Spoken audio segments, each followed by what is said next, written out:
mbabwije ukuri umuriro uratse, mbabwije ukuri ibintu birarangiye. Yes. Umuntu bita Cyusa akaba arimanukiye cyane kabisa, agiye guhitamo umukobwa yakunze kabisa, agiye guhitamo iribagiza kabisa, agiye guhitamo uwo yifuje kuva kera, iribagiza kabisa. Yes, niba uri umukunzi wa Cyusa, niba uri umukunzi wa iribagiza kabisa, ndagira ngo kabisa ufate amasengesho kabisa, iribagiza kabisa aza kuba hatambukana umucyo. Yes, umuntu witwa Cyusa aze kuba hatambukana umucyo. Yes kabisa. Umuntu ufana iribagiza, umuntu ufana Cyusa kabisa. Abakunzi ba Cyusa muri he? Abakunzi ba iribagiza muri he kabisa? Aka niko kanya kabisa. Yes, muhaguruke kabisa ewana. Yes, uyu muntu witwa Cyusa kabisa turagushyigikiye kabisa, umuntu witwa iribagiza turagushyigikiye kabisa. Yes, muri hehe kabisa? Umuriro uratse none mana yanjye ndabivuga gute? Umuriro uratse kabisa ewana, umuriro uratse ewana, none sinzi uko ndi bubone uko mbivuga kabisa. Yes, umuntu bitwa mushiki wa Cyusa, mama Cyusa, papa Cyusa babukereye nkuko mubabona rwose kabisa ewana, bagiye kuzamukana rwose umukazana wabo kabisa ariwe iribagiza ewana, imbere cyane kabisa. Yes, umuntu bitwa Isimbi nawe ari hariya kabisa, yashyushye kabisa, yashyushye yatokombeye kabisa, ari kuvuga uti byange binoge rwose Cyusa wanjye araje ansindire amvane hano kabisa, araje rwose anyerekane ampitemo. Yes, araje kabisa. Mwabonye ukuntu umuntu witwa Isimbi nawe rwose yashyushye cyane kabisa, yabikabirije cyane kabisa, yashopinze avuze uti rwose uyu munsi ngomba kwacana umucyo, umva ko bagira ngo iki ariko mureke mbabwire rwose uyu muntu witwa Cyusa kabisa, tuzi umuntu agiye guhitamo, tuzi rwose amarenga agiye acirwa kenshi, tuzi rwose niba wibuke neza umuntu bitwa iribagiza rwose. Mwibuke cya gihe ari gukora ubufindo, avuga ngo ubufindo umuntu buri bufate niwe, nicyo kimenyetso kirerekana ko umukunzi wanjye ari unkunda cyane kabisa. Muzi ikimenyetso, muzi umutego uko washibutswe, muzi umutego uwo washibukanye uwo bita Isimbi kabisa, umuntu bita iribagiza acyana umuco. Twizere yuko rero uyu munsi noneho umuntu bitwa Cyusa ari buze kuba byose ari bubishyira akadomo, avuga uti umukunzi wanjye niribagiza, azamura ukuboko kabisa kw'iburyo avuga uti uyu niwe mukunzi wanjye nahisemo kuva kera hose, imyaka yose uko byagiye bigenda kose, uyu niwe mukunzi wanjye kabisa. Twizere ko ibi bintu umuntu witwa Cyusa agiye kubishyiraho akadomo ewana. Tukuri inyuma musaza wowe kabisa, komeza kabisa. Yes, nanone mwagiye mubona neza umuntu bita Nyiranambara yatanze imbabazi ku muntu bita uyu mukobwa bita Fabiola kabisa, ariko Nyiranambara kugira ngo amuhe imbabazi hari ukuntu byabanje kugenda. Yamutegetse aramubwira uti nsize urwandiko urusome, nsize n'ibinini byavuye kwa muganga, niba ushaka kumva ko ngomba kukwakira nko muri umuntu wanjye nk'umwana mu rugo, iyo nda uyikuremo, ni igisebo kuri njyewe, ni igisebo ku muryango wanjye. Yes, umuntu bitwa rero Nyiranambara byange binoga ashobora kuba yahaye imbabazi umuntu bita Fabiola. Ese Fabiola agiye kuza ahita yatsa umuriro hangaha kuri iki gitutu, agiye kwatsa igitutu hano kwa Nyiranambara, yatsa igitutu nk'icyo arafite mbere, ashyigikire uyu nguyu Isimbi ku buryo biragera ku rwego bwaho rwose uyu Cyusa ari buhitemo Isimbi.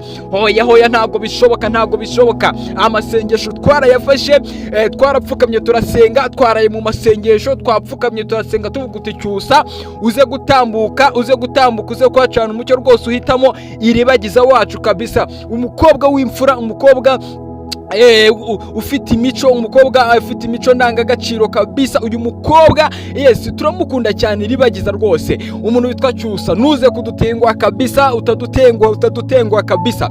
Tukwitezemo byinshi, tukwitezemo guhitamo neza, tukwitezemo gucoyizinga neza umukobwa ukuri, kandi nawe uramuzi sibyo tukubwiriza. Yes, Cyusa rwose uze kuba hatambukanye umucyo, yes nuze kudukoza isoni rwose kabisa. Cyusa ewana, abakunzi bawe tukuri inyuma.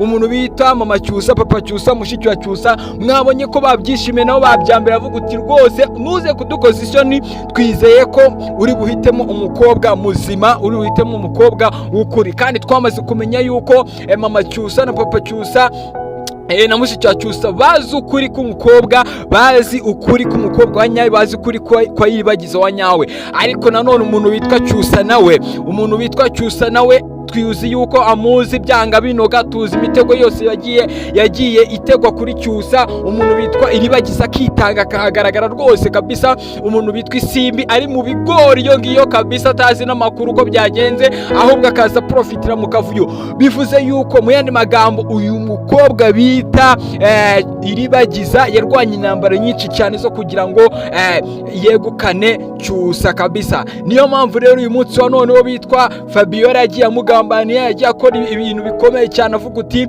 uyu mwana nta cyiza akwiye kubona, uyu mwana nta cyiza akwiye kubona, ibi byose bigomba guhinduka, bigahinduka. Bateze imitego, bararoga, Imana irakinga ukuboko, baragambana, Imana ikinga ukuboko. Ubu aka niko kanya ko kugira ngo umuntu bita Fabiola abone ukuri. Uyu munsi nicyo kintu cya mbere kigiye kugaragara. Uyu muntu witwa Cyusa, aya niyo mahirwe yonyine yo kuvuga uti mpisemo uwo bita Iribagiza. Ese uyu muntu bitwa Fabiola agiye gufatanya na Isimbi? Noneho aka kanya twabonye ko bamaze kumwakira mu rugo. Ese uyu Fabiola agiye kungamo rwose arwanirira umuntu bitwa Isimbi, nubwo byarangiye atume Isimbi atsindira Cyusa? Hoya rwose ubu ntabwo bigishobotse kabisa. Nubwo Isimbi bavuze ngo aratwite, nubwo Isimbi bagiye bavuga ngo Isimbi aratwite, nibyo koko twabonye atwite. Iyo ngiyo ntabwo ariyo turufu ishobora gutuma umuntu bita Cyusa ahitamo Isimbi. Wapi? Cyusa agomba guhitamo Iribagiza. Cyusa nuwa Iribagiza ubuziraherezo. Cyusa nuwa Iribagiza.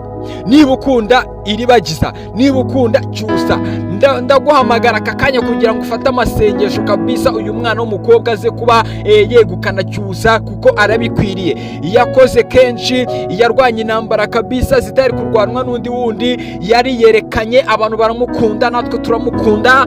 Yes, umuntu bitwa Cyusa nawe turagushyigikiye, utaza kudukoza isoni rwose, uhitemo Iribagiza rwose. Na abingibi ni urucabana rwose, ni urucabana.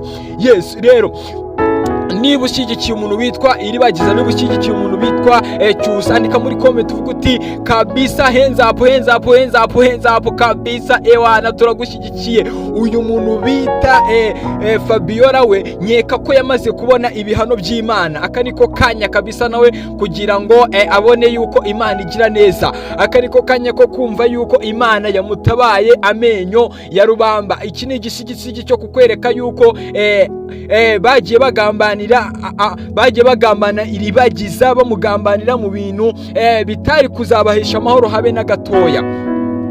Aka niko kanya rero umuryango kwa Cyusa kugira ngo udatambukana umucyo rwose, tubyina intsinzi kabisa, duserebura tuvuga uti Cyusa kabisa watambukanye umucyo. Yego, ntabwo abanzi bazabura, ntabwo imitego izabura, ntabwo ibintu byose bizabura, abugambanyi ntabwo amashara azabura, ariko aka niko kanya ko kugira ngo ubereke ukuri kabisa ko umukobwa wahisemo.